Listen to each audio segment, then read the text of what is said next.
Question. Has the National Theatre recently started letting the Lyttelton on Airbnb? Last October, we had the city break length duration of Alexander Zeldin's The Confessions, quite long enough if you ask me. Now we have the staycation lasting 10 performances only of Kin, brought to us by theatre company Gecko. This show's run seems even more fleeting when you consider it was created through the devising process of artistic director Ahmed Lahav, a process that takes over 3 years. That means for every performance at the National Theatre, there was approximately 2.5 months worth of rehearsal time.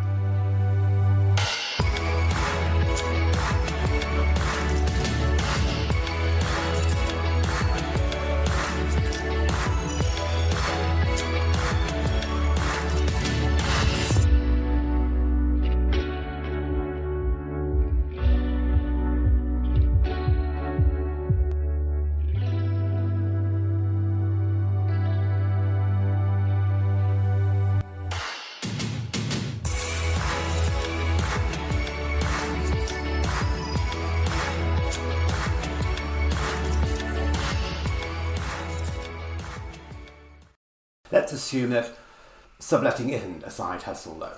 Filling these brief gaps between longer planned runs is kind of smart. Judging by the type of shows that they've done this with so far, it could be the National Theatre's financially viable way of putting on theatre that's more, well... essential, because we don't know what's going to happen next. So we best get on with making what we absolutely have to make. More... And I feel very empowered, well, to... theatrical. Get to it.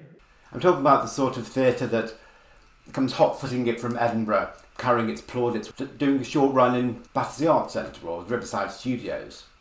Sort of theatre that is sometimes exquisite, sometimes just crazy bonkers. Productions that are often lauded by and perhaps made only for theatre students and professionals. Is it a good thing that these shows get a chance at the National Theatre? It certainly opens doors for more production companies, and it offers a chance to see something new, something different to the theatre-goer who may feel adventurous but always loses out to the safety of their comfort zone. Different is exciting, of course, but it's not always enjoyable. It is a clever piece of theatre. It knows it's clever. Critics will love it for being clever. They'll tell you you should see it so that you feel clever too. I refer you back to The Confessions.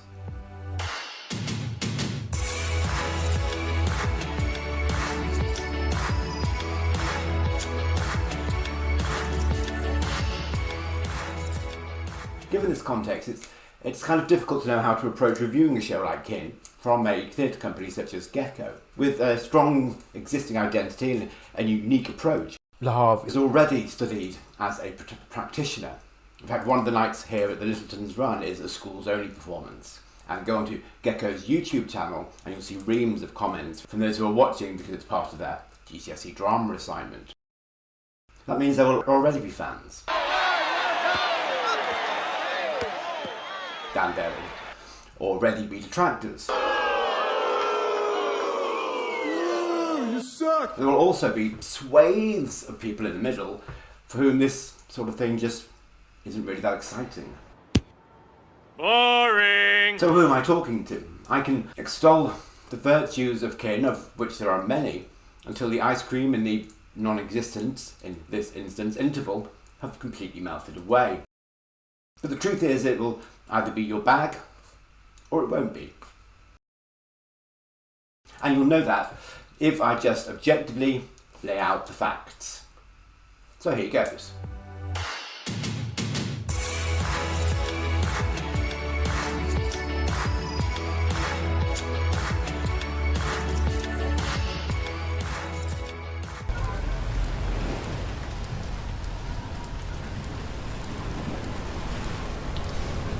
If we were being reductive, Kin is a show you would file under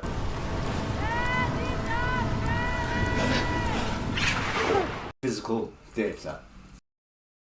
Events are represented through dance and movement, Watching it is more like flicking through a picture book and marvelling at the exquisite tableau, rather than watching scenes in a narrative play unfold. It's accompanied by sounds rather than words.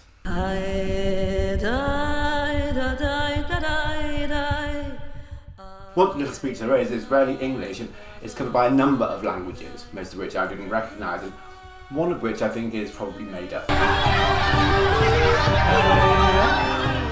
No narrative exists to drive us forward, no traditional set to ground us. Throughout the show, Dave Price's pre-recorded soundtrack blasts all around us, underscored with music that to me sounds sort of Eastern European.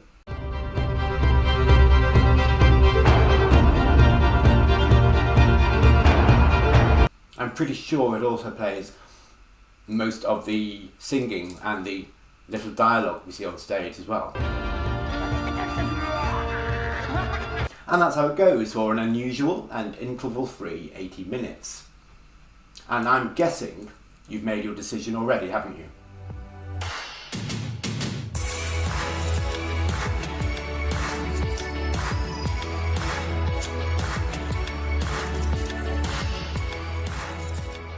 Now, of course, there's much more to it than that, and that's really my point.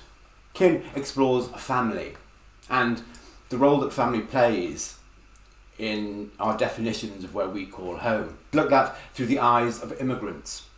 The initial inspiration came when Lahar wanted to tell the story of his own grandmother, who travelled from Pakistan to Tehran to escape persecution 100 years ago. But don't expect to see that story here.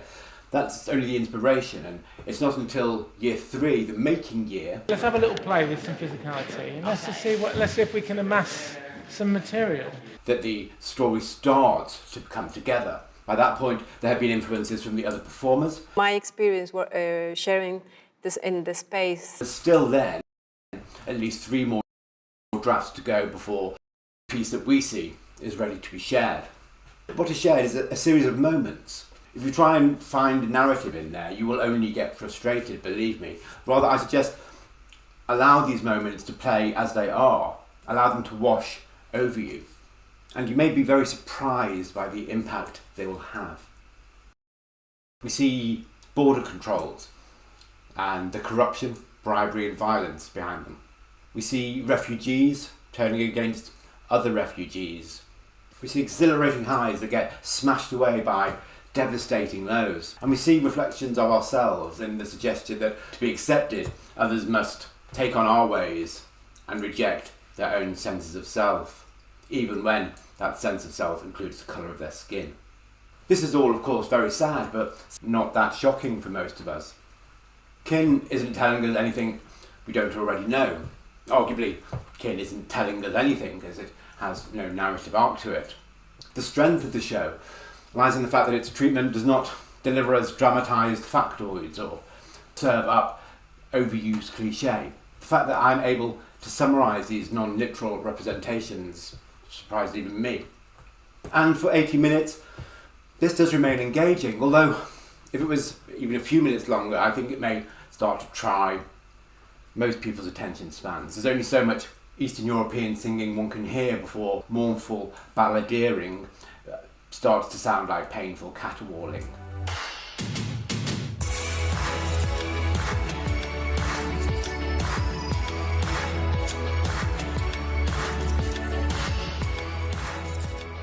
Key to the success and impact of Kin is the staging.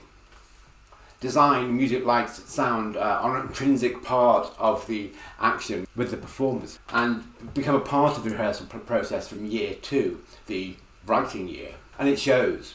We see props that turn into lights as they're carried by the performers to create and then eviscerate sets. There are guards who beat drums menacingly, though the drums are never there. We see a family climb a mountain without ever leaving the stage. People melt away in front of our eyes. Crowds seem to appear when there's nobody there. The physical, visual and sonic combine to make a whole that is so much greater than its individual parts. It has a visceral energy and creates moments that are deeply and profoundly moving. I found myself reacting emotionally even if mentally I wasn't always sure why. It makes Kin something more than just a typical show, and if you allow me, I'm going to be pretentious for a moment. This is what I would call a theatrical experience. All that said, let's be honest here again, as I said at the beginning. If you're completely closed to this sort of physical theatre, you're probably always going to be. An hour watching Kin is not going to have you rushing to YouTube searching for past performances of DB8. If you know, you know. And if you don't, I'm quite surprised you're still watching at this point, to be honest.